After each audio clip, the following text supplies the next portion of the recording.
Mortal Kombat came out and it changed everything.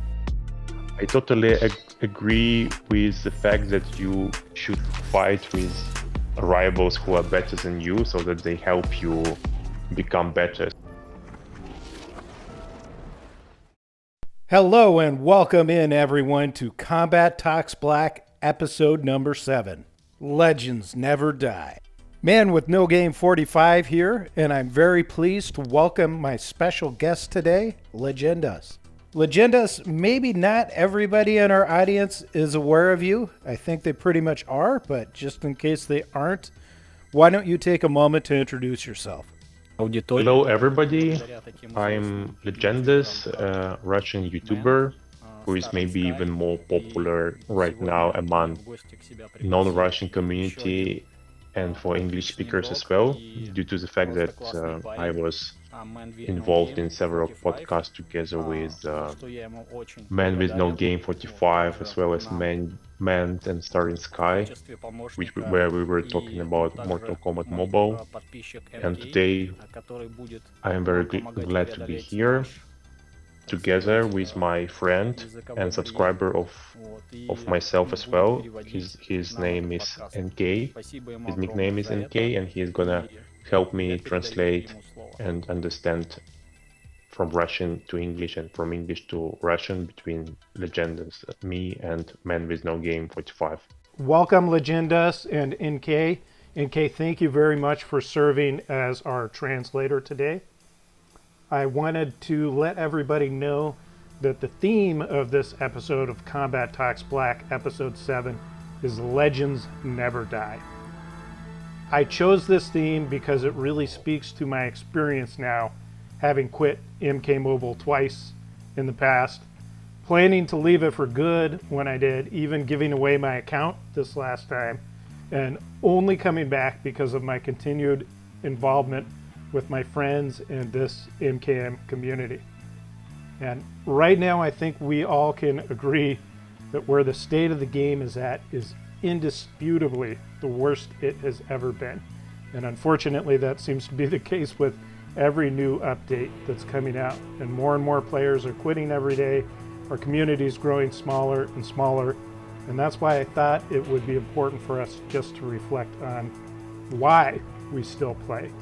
And at the heart of our show today is the idea that what we've found most memorable, what's captivated our imaginations, and especially the stories that we tell will always call to us through time. True legends never die. So taking it back to the beginning, I'd like to know about some of your first experiences with playing Mortal Kombat and who your first original main character was. Thank you very much for your question. I started playing this game on console Sega Mega Drive, and probably in the US it calls Sega Genesis, but I'm not sure.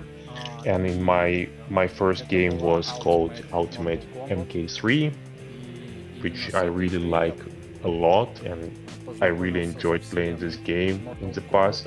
And my very first character, which I liked the most, was Sub-Zero, the Kuai Liang version, so the human version, the brother of basically the original Sub-Zero. And he really enjoyed his scar and the mechanic of the character related to Frozen and this ice clone and sliding was the best. For me, my first experience in playing Mortal Kombat was actually, I started out as a Street Fighter II player. That's what I mainly did in the arcades. And Mortal Kombat came out and it changed everything. There were always lines at the cabinet to play, and you had to put your quarters out to get in line. And so it was so popular that I could hardly ever get a chance to play it. But also, I was working at the time. I was very young. I was actually below working age, but I was working under the table at my family's business. And my brother, his mom would take him to the video arcade to play, and I would work. So I didn't get as much of a chance to get very good. And my brother was always better than me, at Mortal Kombat, and so I didn't have much of a main character in the first, but when the second came out, that's when I came into my own, and I loved to play Baraka, and I did the chop chop, and I figured out the fatality was pretty easy to chop their head off, and that was certainly my favorite experience with MK, was playing the original MK2 on cabinet. Now, my other question for you, LegendaS, you love to play Sub-Zero. What was the first title that you really became a dominant player on, and your main at that time? You know, were you able to own people on Ultimate MK3 on the Genesis, or was it later on that you came into your own as a player? Unfortunately, I do not remember very well when was it, because it was such a long time ago, when I was around 13. That's why I cannot recall, and I also remember that I was constantly sick all the time during my childhood, and I was not at home most of the times, and that's why I also didn't play a lot of time in the video games in general, and mostly I was drawing. I really liked drawings, and yeah, and I was drawing even before, when I was 10 and 12 or 12, something like this. And I was always drawing characters from Mortal Kombat, which I still have. That's awesome. I actually did a fair amount of drawing on MK myself when I was young. I was really inspired by the comic books. I got some of the comic books, the originals that first came out, and I still have those. It was a real inspiration to all of us at that time. You know, there was just something about it. I think because it was so extreme, so dangerous. You know, that's kind of what called to me. You know, and the secret things about it. You know, the fact that you could unlock secret stages, fight battles with secret characters. Even the fatalities, you had to know the certain combinations. So there was really kind of a lure to it, because there was such mystique, these hidden things within the game. I think that was one of the things that appealed to me the most. But I did want to share the first title I really enjoyed and got to play a lot of. I didn't get to play a lot of MK either, because like I said, you know, I was working a lot of the time, and it drove me to become better, because my brother, who I had a rivalry with, spent a lot of time in the video arcades, and he could just destroy me. So that kind of drove me to be better. But I became much more of a dominant player when I was finally able to get a console, and that was around the time I was in high school, and I played MK4, and Scorpion was my character then, and it was just one of these things where you could teleport back and forth, and you could cheese people so bad. It would start fights, you know, playing with people. They just hated to play, and I was cheap. I don't know that I had that much of a skill set. I just knew how to cheaply beat people over and over with Scorpion, and Quan Chi, you know, had the stomp that he would do in MK4, and all of those things were difficult for people. I totally agree with the fact that you should fight with rivals who are better than you, so that they help you become better as well. And that's why I think it's a great idea that you were always competing with your brother to be better in the game. Yeah, that certainly drove my will to get better for a long time. It really helped me form a love for Mortal Kombat in general. So I played every title, and it's kind of a funny story how I got into MK Mobile. I'm not going to cover too much of it here, because it's already been covered in Game Time Gaming's podcast, the Mortal Kombat podcast, episode 2. So I'd say listen to that if you want to hear more about it. But I'd certainly love to hear more about LegendaS, what prompted you to download the game? How did you get into Mortal Kombat Mobile in the first place? Basically, what happened is, first of all, I used to have always just simple phones for myself because I only had to have phones to call, basically, and I was never interested in a new versions of the phones with the sensor screens and this sort of things. And I normally never like to play on mobile in general. But after a while, I saw somebody was playing on the phone in the games, which with the good graphics, which really hooked me in a way that I realized that nowadays the games on even on mobile devices can be very good graphically and yeah, visually, like old versions of PS1, for example, right? And that the technology already jumped to a certain level, and that's why I was interested in that, and I started looking up maybe on YouTube for different games as time killers for Android, where, for example, you can play it, for example, when you are sitting in a queue or you're waiting for something, or you have like 10-15 minutes for something when you are in a transport or in metro and this sort of things. And that's how I found MK Mobile in the first place. That's awesome. It's funny that you had such a low opinion of mobile games, just like I did. I mean, I looked at it, the Candy Crush, Angry Birds, they're just all these games that I really had zero interest in playing. Clash of Clans, that type of stuff. And I really did not want to play Mortal Kombat Mobile myself. But after I saw that I wanted the cybernetic Jackie Briggs skin in KX Bubblehead, I had to have her. I wanted to play with that skin in my game. I'm kind of a completionist, because of the way that MK is. Having something there that's locked, that you can do something to unlock, really always intrigued me. And so I started playing the mobile game myself. And what got me hooked was just the actually battle mode and some of the challenges there, because I mostly only had bronze characters, although I was lucky enough to start because I had the console link with Ninja Mime Johnny Cage. But as I mentioned in the other podcast, one of the very first battles that hooked me was playing against Sun God Kotal Khan, and it was a very simple mechanic that you had to click these little balls of health to kind of shield yourself or keep yourself from being poisoned.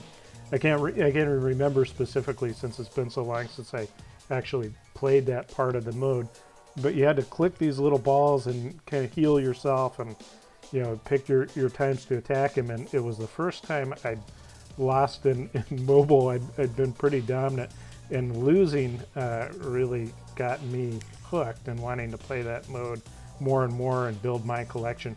What was it for you about playing MK Mobile that got you hooked? My story about why I downloaded and continued playing this game and why it hooked me on is a little bit long, but I will try to make it shorter and make it in few sentences right now. It was 2018, and I bought a new phone, and I wanted to play Mortal Kombat somewhere, and I saw on YouTube or watch a video that if you download an emulator, you can play, for example, Mortal Kombat Ultimate via the phone or like a emulator on an Android device, and that's what I did. I got the game and I installed it, but honestly it was not very comfortable to play on like touch screen and in general on this emulator, and that's why after I was thinking like maybe there is another game for like similar to Mortal Kombat which I can play, and that's how I found Mortal Kombat Mobile. But when I downloaded it, I didn't really like the interface that much, and it was a little bit difficult for me to understand and play. And that's why I actually had, first of all, the negative experience about it, and I quit the game. I didn't want to play it.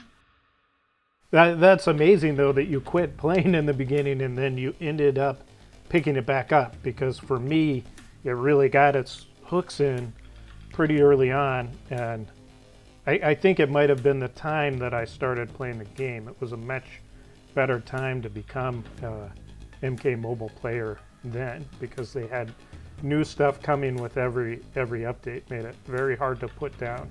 We would get almost, the amount of characters we get in a year now, we would get in one update then.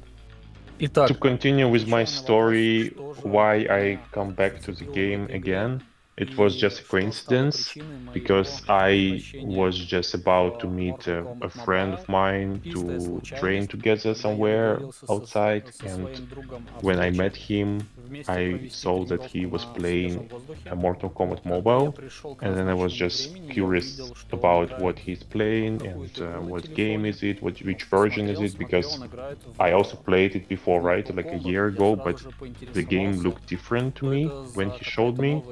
It looks like a new version, an updated version, and yeah, and then I realized that let me try to, let's say, to come back and give this game a second chance.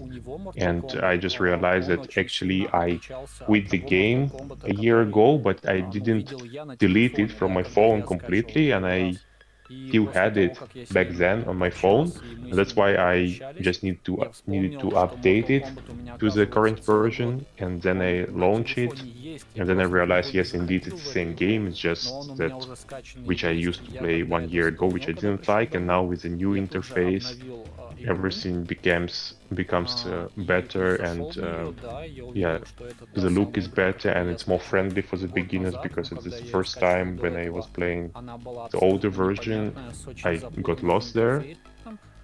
And yeah, I saw that the game has nice mechanics. I started kind of digging into it a little bit, and I realized that the game is kind of like a collection card game, which is very similar to, in a way, I mean, similar to Hearthstone, because Hearthstone is also collection card games, but which I also used to play a lot, and I also like it. But comparing to Hearthstone, of course, Hearthstone is more like, let's say, tactical, and Mortal Kombat is a fighting game. But what he liked more about Mortal Kombat Mobile within that time was that Hearthstone was dependent on, let's say, your draw, and not only the tactics but also random, because if you just got a wrong card in your hand, so it's over. And Mortal Kombat got him because at the mechanic, and that everything depends on yourself, not on the random, but at least it was in 2018, let's say, and 19. I think you picked a very good time to start playing if you were playing pre 2.0, and it's a good thing that you did, because so many more characters were available to beginning players. And if you got in around that time, you probably had quest mode, a way to get more souls. The challenges were happening more often than, if I'm recalling correctly. There just was a lot more going on in the game towards the end of 2018. It was probably the best time to be playing. And what I'm really curious about is, what was your first original gold team that you were maxed out with and used in Faction Wars a lot? And for me, it's kind of embarrassing, but I had the cybernetic Jackie Briggs, undercover Cassie Cage, and Cutthroat Kano, because those were the golds that were available for coins only back in the day. As long as you had unlocked them in the cross-platform unlocks, you could get access to them. And I would get destroyed by these Jason teams, Jason and Warlock Quan Chi combination teams, or back then it was Dark Emperor Liu Kang would be in slot 1, and there was almost nothing that you could do to counter him, and he would just kind of destroy your team.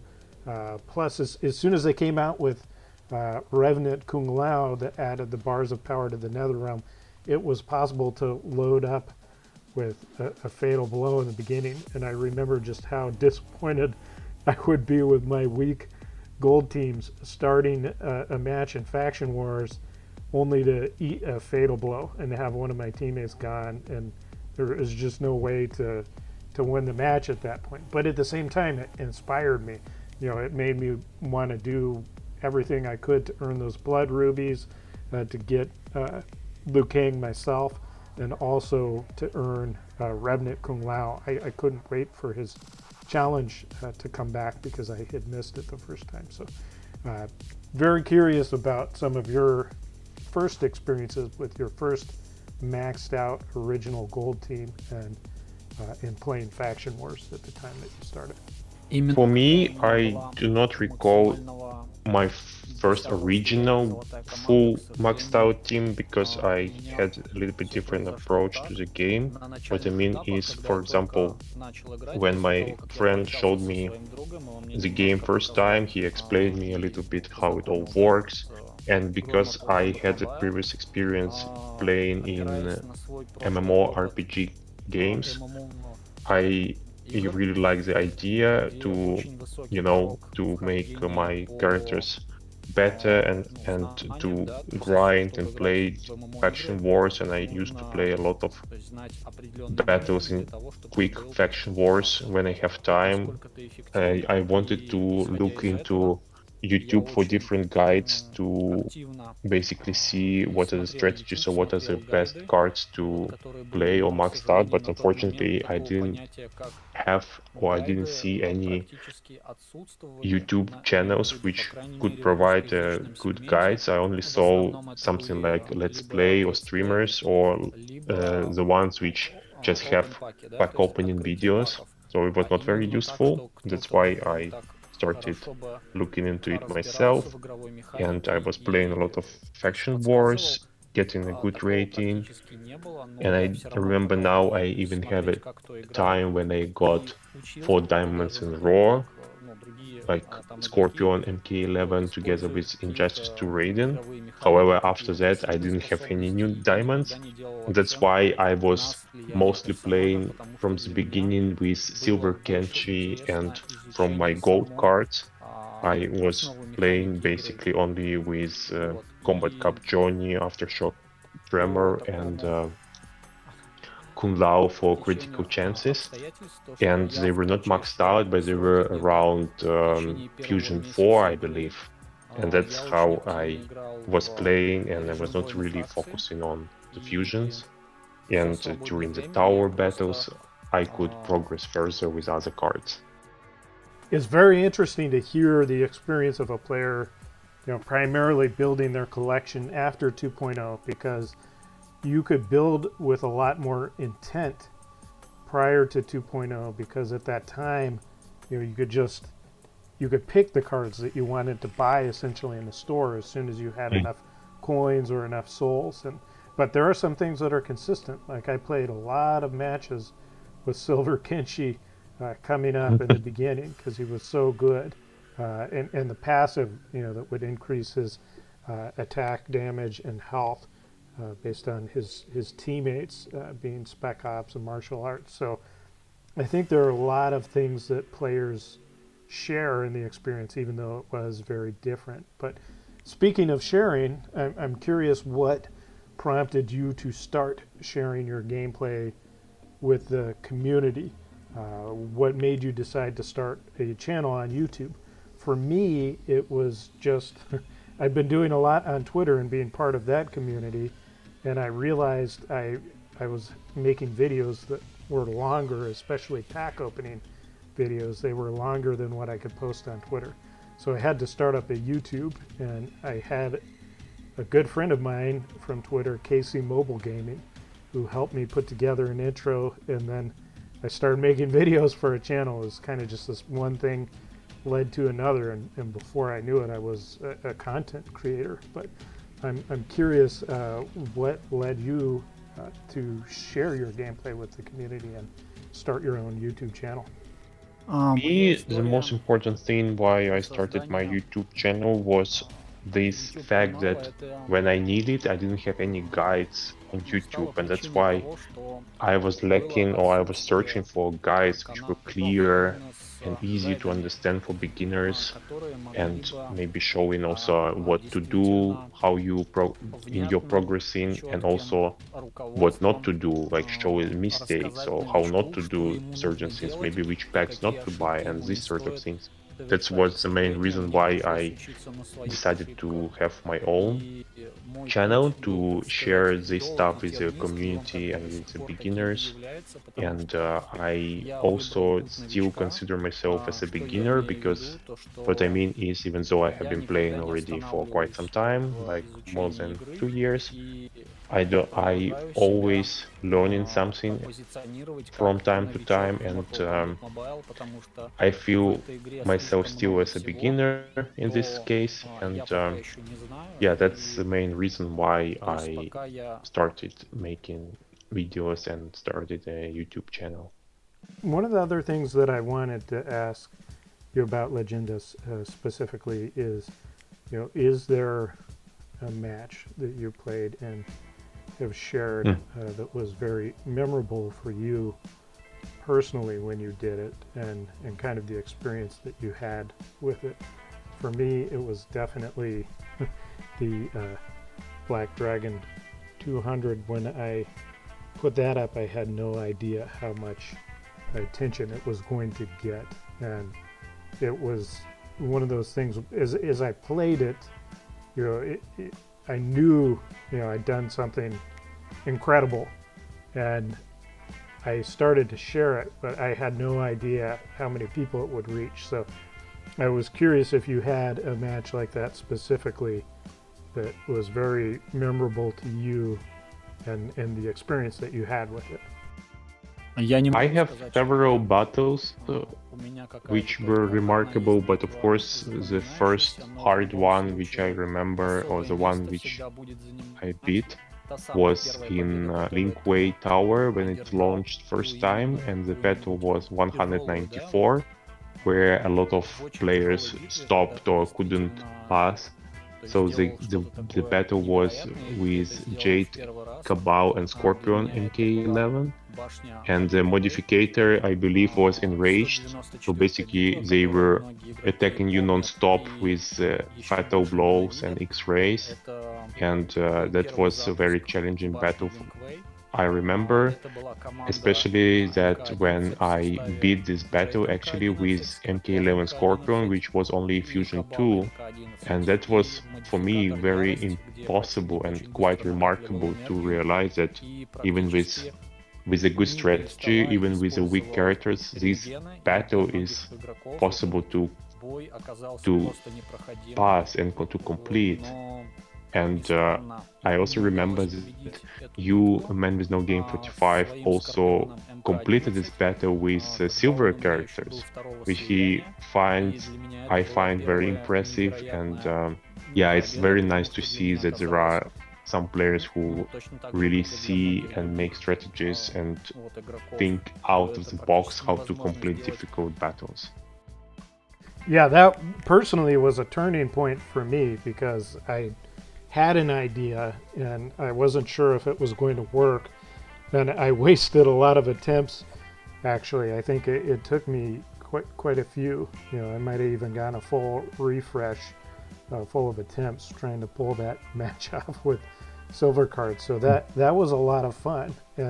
But at the same time, it's one of those things you got to measure that against your risk and your own drive to complete the game. So that's been one of the challenging things for me to balance when I've been doing content creation, is kind of experimenting, but having it maybe cost you some attempts, and sometimes it works, sometimes it doesn't. My next question for you then would be, what gives you the most satisfaction as a content creator, and at this point, why do you keep on making videos? Because I've struggled with that a bit personally myself, and in the past I've made guides, but the issue for me is they've taken away so many of our tools. They've made it so difficult for players to be able to beat matches without buying tower gear. You know, I look at you as a real inspiration for showing people how to do it still. But I know, and Chris Play as well does an amazing job for helping beginners pass these ridiculous challenges. But it just seems like their goal is to destroy that, you know, to make it impossible, you know, unless you're willing to pay. So I guess what drives you to keep making videos given the circumstances? Well, for me, I think because the mechanic of the game is still not totally broken, even though after each update it's getting worse and worse, and until the moment while we can still play with certain characters and using and utilizing the unique passives and the mechanic is not totally broken, I would keep making my videos without like using the bugs or cheats or those sort of things to pass certain battles. And I still see a purpose in doing it, even though, as I mentioned, considering the current circumstances, it's harder and harder to play like this, because I do believe that in the past your skill was more important than your wallet, and while it still stays that the skills is better than your wallet, it motivates me still and it's satisfying me as well to make content.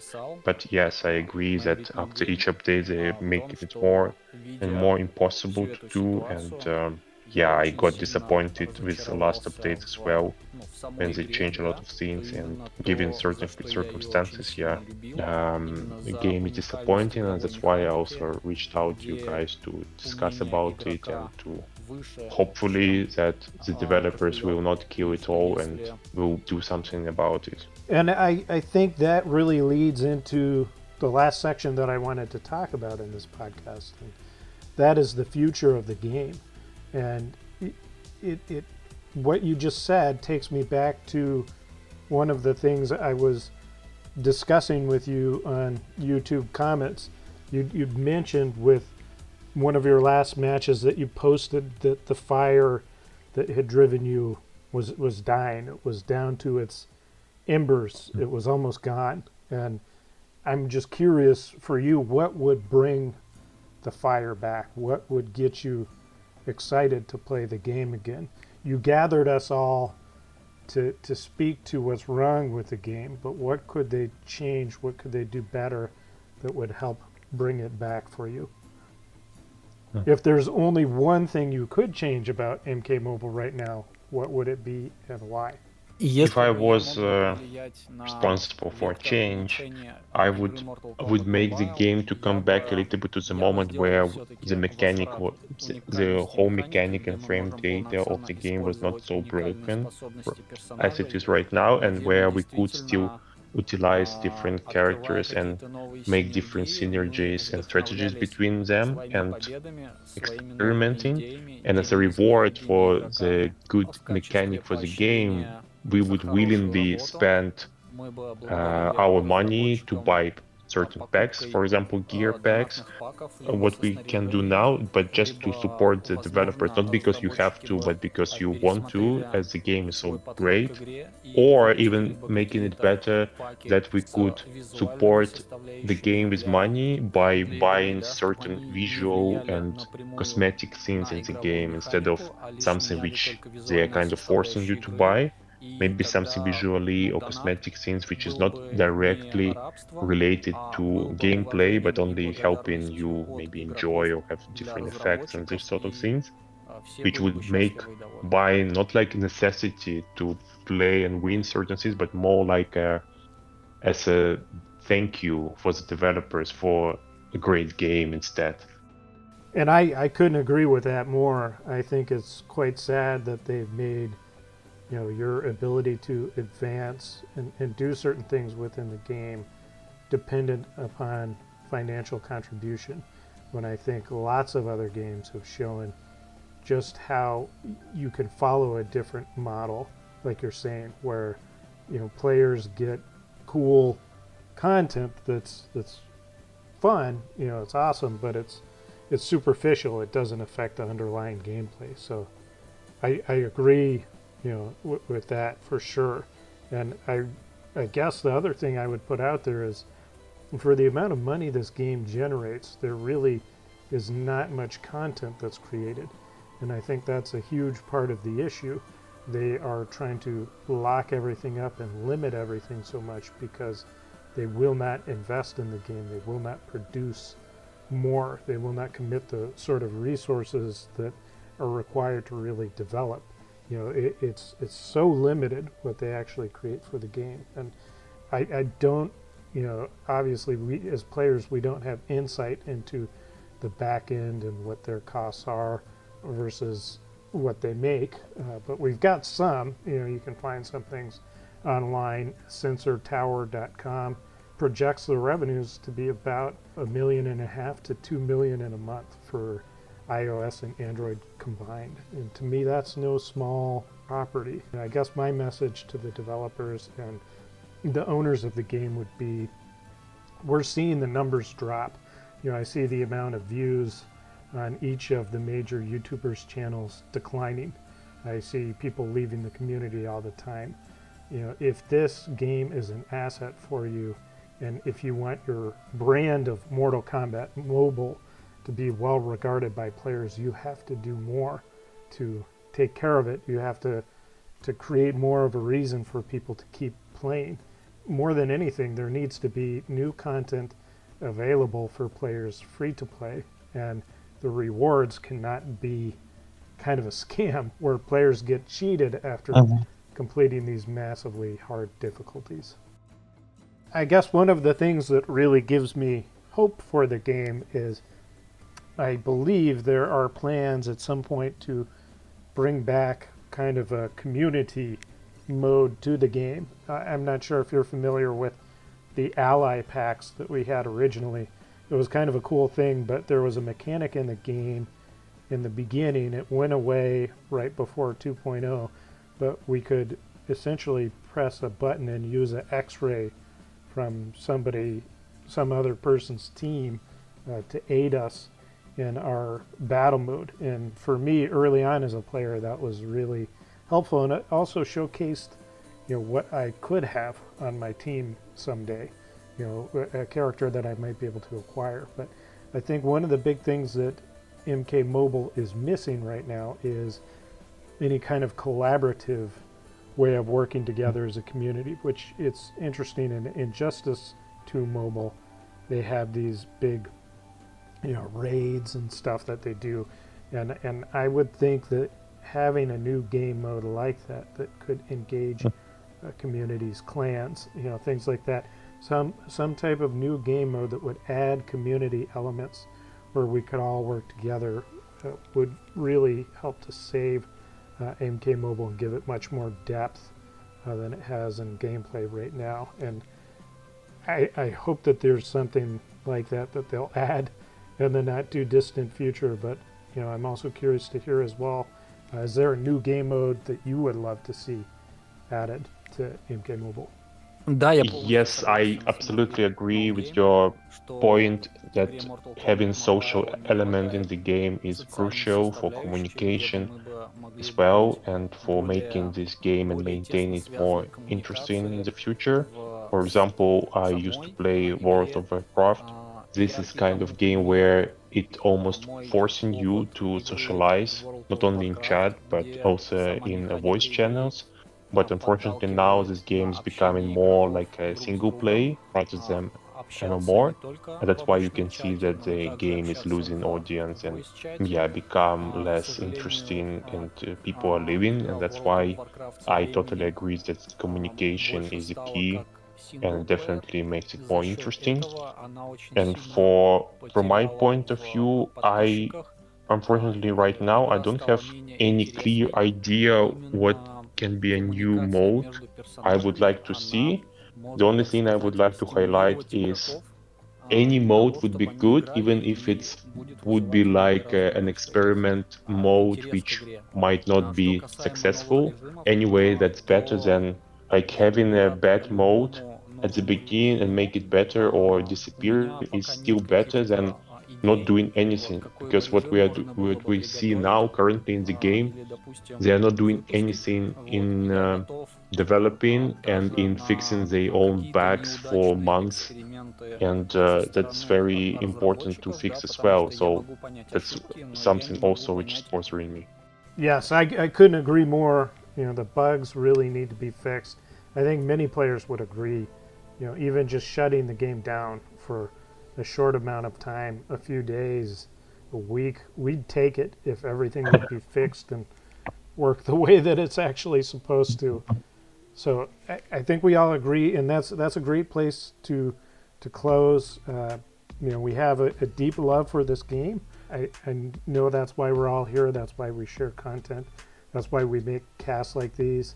And I wanted to give a deep, heartfelt thank you to LegendaS for coming on here to share his views and opinions on MK Mobile, to show us in the community what we all continue to play for and some of the things that we love the most about MK and MK Mobile. I think even though for a lot of us it seems like the game is dying, in many ways we find new inspiration and ways to play and enjoy the game. But I hope that the game developers and the people who are in charge of this will start to help us with that, instead of making it so that we have to work on our own ways to love and be inspired and to hang on to this game. Thank you both for coming on the podcast, and also NK especially for serving as a translator for us. I know it's no easy task.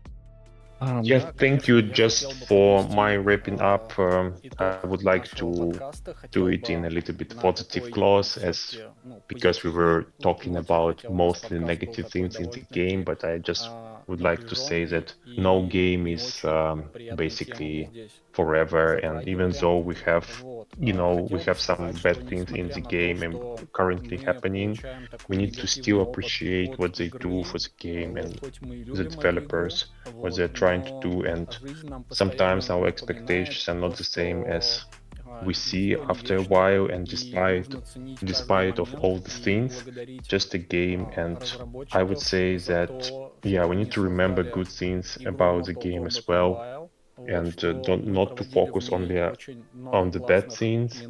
And we ultimately choose for ourselves if we want to play this game or not.